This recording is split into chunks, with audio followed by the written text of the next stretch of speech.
सभी साधकों को रमेश शर्मा का सादर प्रणाम।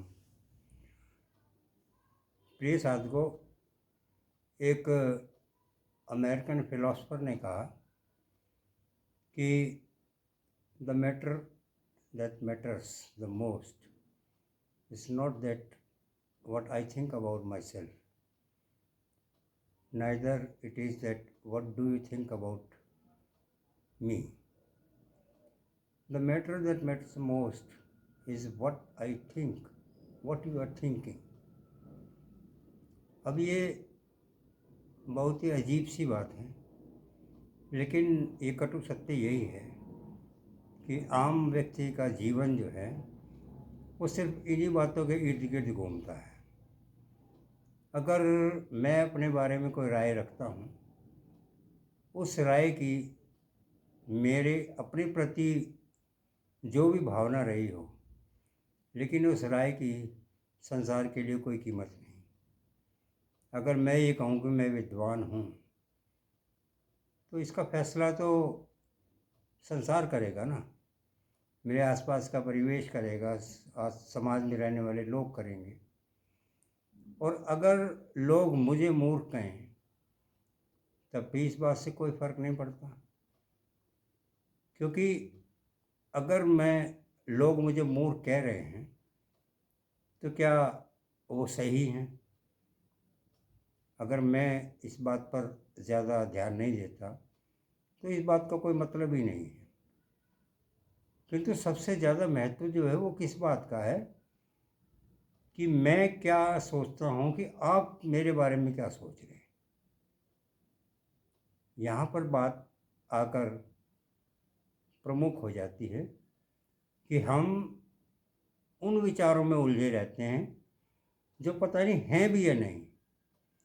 आप मेरे बारे में क्या सोच रहे हैं ये मुझे कैसे पता? मैं तो सिर्फ एक अंदाज़ा ही लगाता हूँ कि मेरे बारे में लोग क्या सोचते हैं। जब मैं अंदाज़ा लगाता हूँ तो ज़रूरी नहीं है वो अंदाज़ा 100% सही ही हो। 100% क्या, वो 50% भी सही नहीं होता, क्योंकि हम जो अंदाज़ा लगाते हैं वो अपने कर्मों के अनुसार लगाते हैं।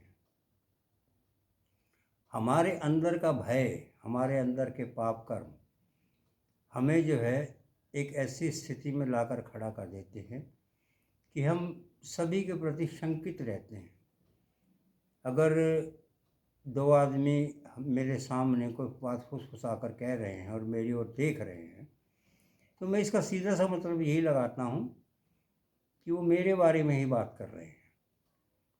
अब ये कोई ज़रूरी तो नहीं वो अगर कान में कोई फुसफुसा रहे हैं और मेरी तरफ देख रहे हैं, इसका ये अर्थ बिल्कुल नहीं है कि वो मेरे बारे में ही कुछ कह रहे हैं। लेकिन मेरे अंदर का चोर, मेरे अंदर का जो भ्रम या पाप कहिए, वो जो है मुझे इस बात से परेशान करता है कि ये लोग मेरे बारे में कुछ खुसर फुसर कर रहे हैं। तो कहने का तात्पर्य ये है कि आम आदमी का जीवन जो है वो अपने विचारों में ही गुम रहता है। बार बार ये कहा गया है कि मस्तिष्क हमें घुमाता है और हम उसके इस भ्रम जाल में बार बार फंसते हैं। अगर एक व्यक्ति आकर मुझे ये कहे कि फलां शख्स तुम्हारे बारे में ये कह रहा था,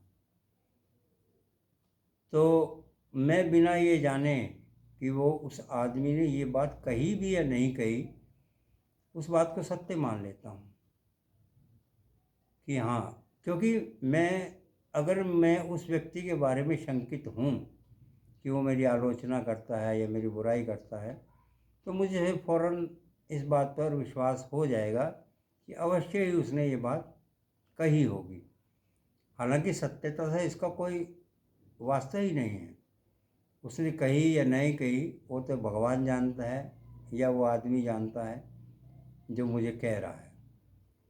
परंतु मैं जो है ना, उन बात को सुनकर क्या प्रतिक्रिया देता हूँ, या अगर मैं कोई प्रतिक्रिया व्यक्त नहीं भी करता, लेकिन उन बातों का मुझ पर क्या प्रभाव पड़ता है, मेरे दिमाग में उन बातों से के कारण क्या हलचल होती है, विचार का विषय ये है। बार बार ये बात कही गई है कि हम जो भी काम कर रहे हैं उसे पूर्ण निष्ठा से, पूरी ईमानदारी से और सही रूप में करें। कोई भी ऐसा काम जो दिशाहीन हो, जिसका कोई लक्ष्य ना हो, जिसके बारे में हमें स्वयं ही हम शंकित हो, उस कार्य को करने का कोई लाभ नहीं है। जब हम किसी अपने आप से मुतमईन नहीं होते, अपने आप से ही सहमत नहीं होते, तो हम दूसरों की सलाह लेते हैं। लेकिन अब ये यहाँ पर एक बात और है कि हम सलाह ज़रूर लेते हैं, लेकिन करते वही हैं जो हमारे मन में बैठा हुआ होता है। अब हमने 5 आदमी से सलाह ली, 3 ने जो है मेरे विचारधारा के खिलाफ बात कही और 2 ने मेरे पक्ष में कही, तो मैं ये सोचूंगा कि वो 2 तो मेरे पक्ष में है ना, और मैं वही करूँगा जिन्होंने मेरे पक्ष में कुछ कहा। कहने का अर्थ ये है कि हम करते तो वही हैं जो हमारे मन में आता है, लेकिन हम एक इस बात को थोड़ा सा पुख्ता करने की कोशिश करते हैं कि कोई आदमी हमारी ही तरह सोच रहा है, हमारे बारे में जो राय है वो मेरे मुताबिक है या नहीं है। जब अगर हमें वो 2 आदमी भी ऐसे मिल जाते हैं जो मेरी राय से इत्तेफाक रखते हैं, तो मैं उस कार्य को कर डालता हूँ। लेकिन प्रश्न ये है कि मैं क्या अपनी आत्मा की आवाज़ सुन रहा हूँ? क्योंकि ये जो ध्वनि का तंत्र है, ये जो मन की आवाज़ है, ये बहुत जल्दी ही हमें सुनाई दे जाती है, लेकिन 99.9 केसेस में हम अपने मन की आवाज़ नहीं सुनते, उसे दबा देते हैं, यानी कि सत्य से जो है भागते हैं, अपने आप से भागते हैं। जबकि अगर हमारे मन में किसी भी तरह का द्वंद्व चल रहा है, तो उस द्वंद्व से बचने का कारण वो एक ही तरीका है कि हम जो भी कार्य करने जा रहे हैं, पूरी ईमानदारी के साथ उस कार्य के नेगेटिव और पॉजिटिव दोनों पक्षों को समान रूप से उनका मूल्यांकन करें, उसके दूरगामी जो असर होंगे उसका मूल्यांकन करें। उसके बाद जो है अगर हम मुतमईन हो जाएं, तो हमें वो कार्य करना चाहिए। यहाँ पर हानि और लाभ का प्रश्न नहीं है कि हमें इस कार्य को करने से हानि होगी या लाभ होगी, उसका विषय नहीं है। अगर हमारी आत्मा किसी काम को करने के लिए गवाही दे रही है, तो हमें कार्य वो अवश्य करना चाहिए। लेकिन अगर हमारे मन में, हमारे अंतर मन में अगर किंचित मात्र भी संदेह है उस कार्य के प्रति, तो हमें वो कार्य बिल्कुल भी नहीं करना चाहिए।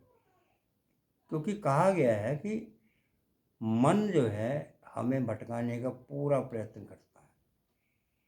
अगर मैं किसी आदमी के बारे में एक गलत विचार रखता हूँ, तो मन जो है तरह तरह से उसकी नेगेटिव बातें मेरे सामने प्रस्तुत कर देगा। एक विचारों का मकड़ जाल जो है वो मेरे इर्द गिर्द बुन देगा, ताकि मैं उससे पार ना निकल सकूं, और यही माया है।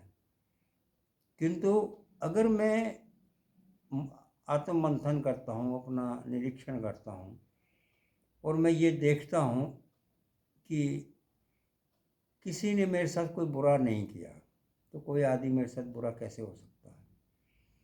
और अगर मान लो मेरी कोई आलोचना कर भी रहा है, तो अवश्य उसने कुछ ना कुछ उसमें ऐसा देखा होगा जो आलोचना के लायक है। मुझे उस पर गंभीरता से सोचना चाहिए कि अगर एक व्यक्ति ने मेरे बारे में 5 नकारात्मक बातें कहीं, तो चलिए अगर 5 ठीक नहीं हैं, तो उसमें 4 तो ठीक होंगी, 3 तो ठीक होंगी, 2 तो ठीक होगी, 2 को भी छोड़िए, 1 तो ठीक होगी।